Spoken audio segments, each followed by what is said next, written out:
What's going on, everybody? Welcome back to Terrell Speaks, and we are back with another video. Um, this is a shocker. Um, I didn't expect to be back doing this type of story so soon. I was gonna start out the new year doing something, but I didn't know it was gonna be something like this. I was gonna find a topic and cover it, but I didn't think it was going to be something like this. I heard about this today, and it was sad. Prayers go out to the Dito family and everything. Gonna be sending my condolences. Cause this is terrible, man. Because it definitely was a terror attack. There's no doubt about it. But we're gonna go into the story, and then gonna watch some. Gonna do the news thing. Give my commentary to the news story. But Mississippi teen killed in Burbon St attack was sweet and loving mom, says, cause this is horrible. Nakira, I don't want to butcher the name. Nakira Cheyenne Dito traveled to New Orleans from Gulfport with her cousin and a friend on Tuesday. To bring in the new year on Burbon St. But her grieving mother confirmed Wednesday that Dito, 18, was one of the 15 people killed when a man drove a truck down the crowded French Quarter Street in a suspected act of terrorism. It had to be terrorism because from what I was told, he drove his truck through there and started shooting people, and it was it's just it's god awful. I think the mom told her not to go anywhere, which I don't usually go places on New Year's. I don't go to these different places. Where I go where my family is, where it's kind of something, doubt things will happen. Where I went, the chance of something like this happening was unlikely.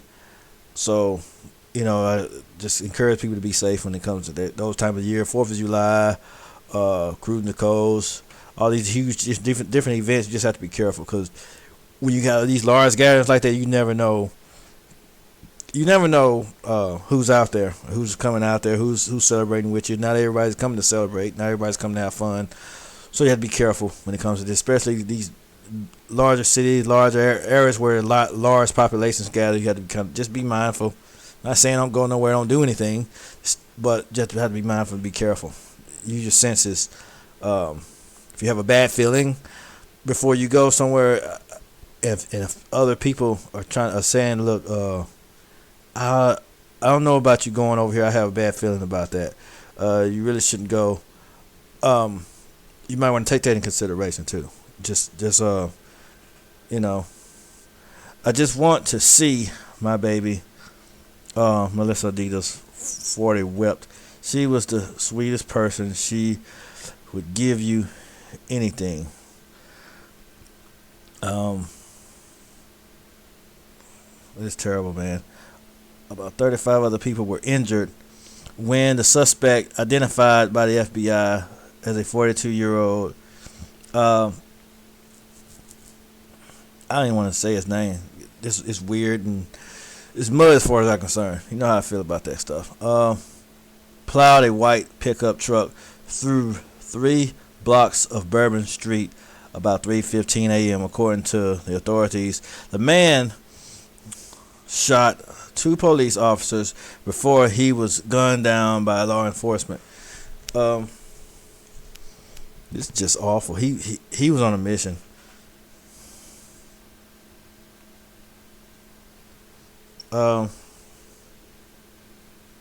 Okay. Cheyenne, as she was known to her family, wasn't supposed to be in New Orleans, according to her mother. She snuck over with her 18-year-old cousin and their friend Zion Parsons, 18. And that's something else too. If you have to sneak and do it, it's probably not a good idea. But like I said, prayers go to the family. And if I'm saying Cheyenne wrong, please forgive me because I don't know how to pronounce that. Cheyenne. That's the only way I know I can say it. It's probably pronounced a different way, but I yeah. Person said the trio was leaving Voodoo Chicken and Daiquiris on Bourbon Street near Benville. Yeah, near Benville Street, when out of nowhere he heard commotion and banging. Melissa Dito's niece told her gunfire rang out and they began running. Cheyenne Dito started into the street and into the path of the barreling truck. Yeah, she darted into the street and into the path of the barreling truck. She suffered horrific injuries. The New Orleans Parish coroner's office has not officially confirmed Cheyenne Dito's death, but Melissa Dito said she knows her daughter was killed. Very sad stuff. As a mother, when my niece and Parson said they covered her with a sheet, I just knew that was it for my daughter. Melissa said. On Wednesday morning, the family had reunited with Melissa Dito's shaken niece and were searching the French quarters. This is terrible, man. This is hard to read because, being a parent and all that, it's tough to read, man. You have, especially if you have kids and you're a parent, and you hear something on the story or you have a bad feeling and stuff like this. It's not a good feeling. So I can only imagine what the family's going through. We're searching the French Quarter for the spot where the trio had parked their car the night before. Let's see. Because I'm going to...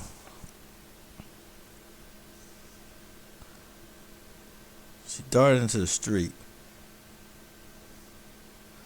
Okay. All of Sunshine. Cheyenne Dito was the third oldest. Melissa Dito's 6 children. She was my favorite. Melissa Dito's admitted she was my child. Cheyenne graduated from Harrison Central High School in Gulfport, Mississippi in the 2024, so she just graduated. It's also sad. She just graduated high school. Her whole life was ahead of her. All of a sudden, she ain't even started her life yet, really. Let's see, 2024, Ann was scheduled to begin a nursing program at Blue Cliff College on January 13th. She was following the lead of her mother, who is also a nurse. Shan was a very smart and outgoing girl. Melissa Dito said she never gotten into any trouble. Known by the nickname Biscuit by friends, Cheyenne Dito was never down or grumpy. Parsons said he called her a little ball of sunshine who always tried to stay positive, cheering friends if she detected an attitude or negative energy. Yeah, it's usually I've read a lot of different stories like this. This usually always happens to people like this. Wind up getting murdered or getting shot or something happens to them. It's usually always the nicer ones. I don't know. I guess she was trying to bring in the new year, trying to celebrate the new year, but I don't know. I don't think New Orleans is kind of especially big cities. You really have to be careful, man, because especially at 18, that's really careful. You have to be real careful when people think they're 18. I can go anywhere and I'm grown and you really got to be careful because it could get dangerous. It's dangerous out here. It's a reason why a lot of grown folks don't even do a lot of traveling no more. Some of us do, but we have to be careful. You know those kinds of people where you can't find a reason to dislike them. She was one of those people, Parsons said. Melissa Dito described her daughter as a popular person who was always surrounded by friends. If she wasn't at work, she was sleeping and getting together with her girls. She always had carloads of friends, Melissa Dito said. Cheyenne Dito was both a mama's girl and a daddy's girl, turning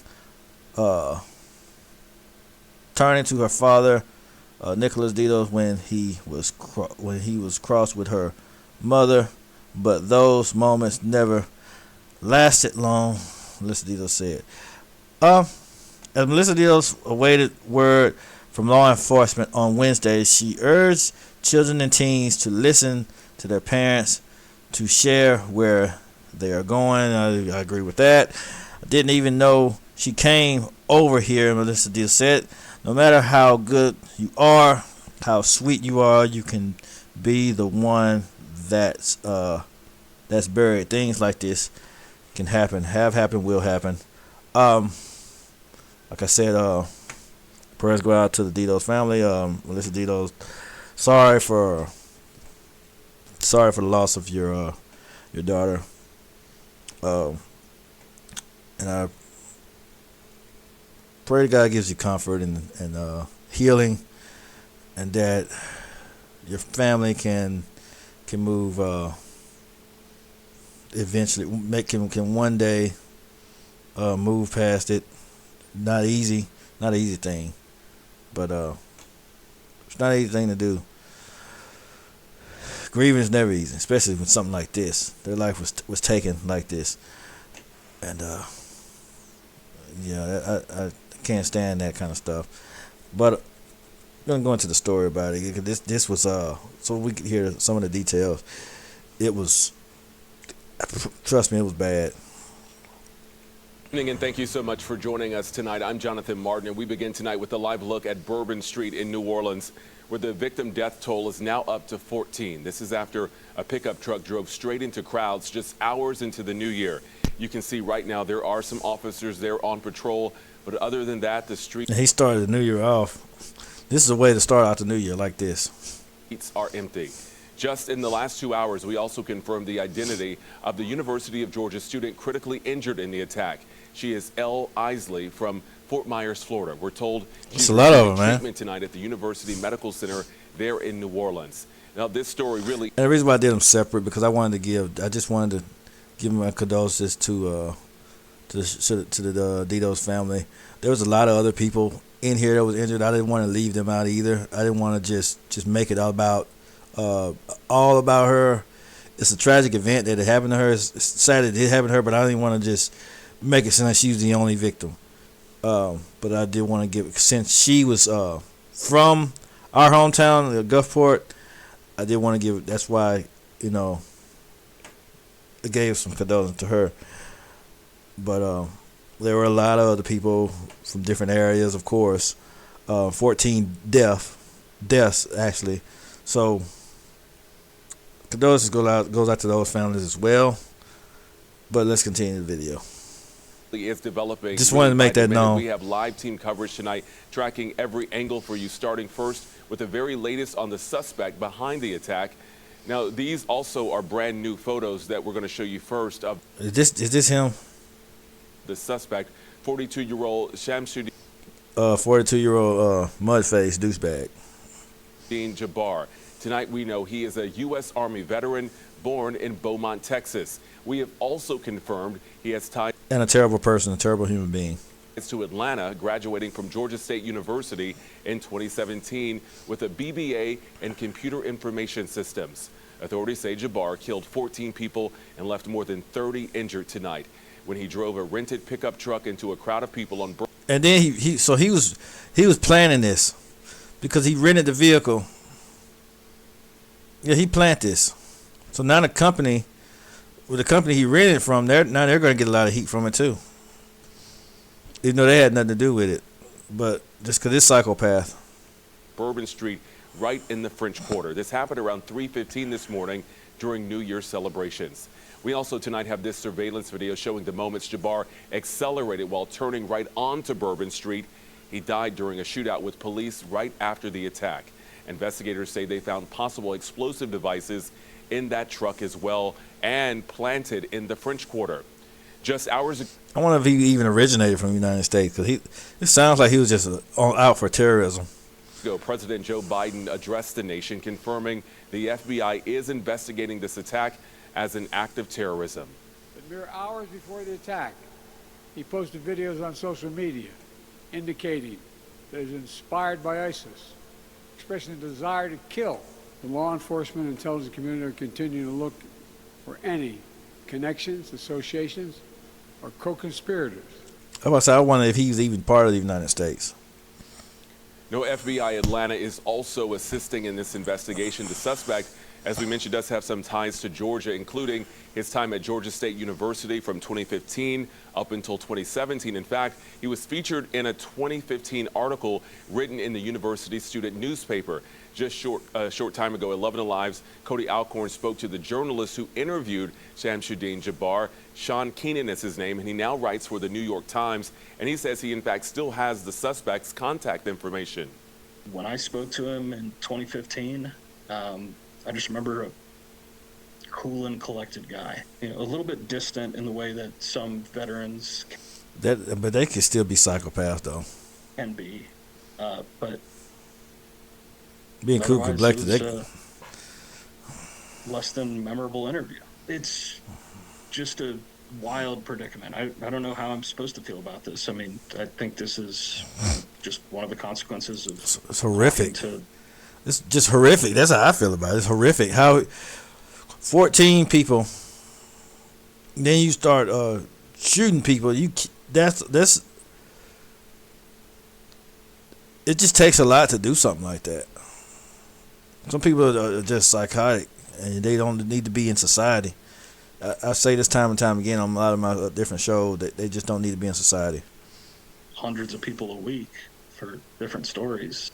And again, now that man is accused of killing at least 14 people and injuring dozens of others. Tonight, we have confirmed 19-year-old Elle Isley, a University of Georgia student, again, was among those hurt. Her family confirming that she is still in the ICU, but awake tonight.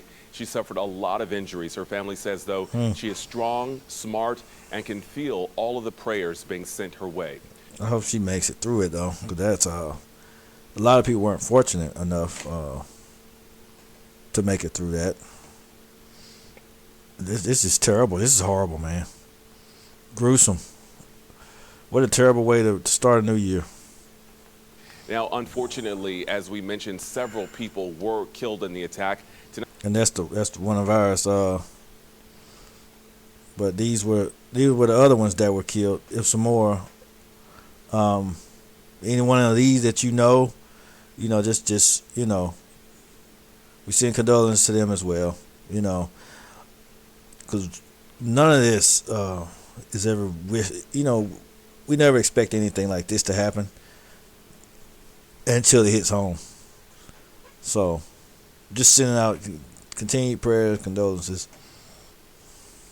Tonight, we have 6 of the 14 victims identified. You can see them here tonight in this picture, in this. And I hope y'all, collage. They include teenagers, a mother, a father, all leaving, families grieving tonight. Now, in the coming hours and days, we will be learning a lot more about all of the lives impacted by this senseless tragedy. We, of course, will let you know what we learn. And tonight in New Orleans, an entire neighborhood is on edge after police confiscated possible explosives and bomb-making materials from a home that they believe was rented by the attacker. Now, evacuated homeowners have more questions than answers. Our Jennifer Bellamy reports tonight from Mandeville Street in New Orleans. For hours, neighbors in New Orleans forced to evacuate from their homes. This going on Mandeville, a location. Mandeville. Okay, I said it right, I think. Where there has been a large, heavy police response. This all starting around 5:18 on Wednesday. Because this stuff is, this terror stuff is way out of hand. In this neighborhood. After that, They called in the bomb squad. The New Orleans Police Department, along with the FBI and ATF, responding as well to what is believed to be a connection between the Burbon Street attack with the suspect potentially staying at an Airbnb along this street. Neighbors. So he rented. So is he even from there? So he stayed. No, he can't be. If he rented the Airbnb and then he got rented a vehicle.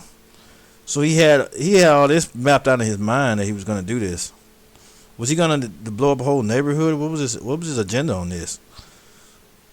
What kind of psychopath did he have to be for this? Telling me that they are very concerned about what's going on with this possible connection to their community. This is insane. Scary enough for it to have been a fire, but you know that this is terrible, man. Hiding out there is insane. Many neighbors had to leave their homes with just their pets and the clothes on their back as the situation behind me stretched on for hours. It's a shame. It's really, it's sad because it's supposed to be, a new year, a new start. Everybody kind of, let's put last year away. Let's move forward. And yeah, this is just not the way you want to start out, especially with so many people who have passed. No, Neighbors telling me we don't want to. This ain't the way we want to start it. To this deadly attack. Not at all. From New Orleans, Jennifer Bellamy, 11 Alive News. And as police investigate that home in New Orleans, new video is showing a man surrendering to SWAT outside of the suspect's home in Houston, Texas. Officers brought at least 4 kids and 5 adults out of the home before the man came out with his hands up in the air. There is no word tonight on who the man is, but again, police did detain him. Tonight at this hour, the Sugar Bowl was supposed to be coming to a close between the University of Georgia and Notre Dame, but law enforcement officials, the college football playoff, and both universities decided it was best to postpone the game until tomorrow afternoon. The Bulldogs spent most of their day in their hotel under a shelter-in-place order. Our Maria Martin now has more from the Superdome in New Orleans. Yeah, that's terrible. Anyway, that's really terrible. Let's see something. And I hate that families have to go through this. Let's see something. Where we at? Yeah, I really hate that. Because no one wants to receive a phone call saying they've lost somebody or saying somebody was murdered or killed, somebody they know was killed or murdered. No one wants that type of phone call. And no one wants, especially your son's all grown up or you're a child and you hear that your parent was murdered. Some people never come back from that. Especially if it happened at an early age, it can mess you up for life.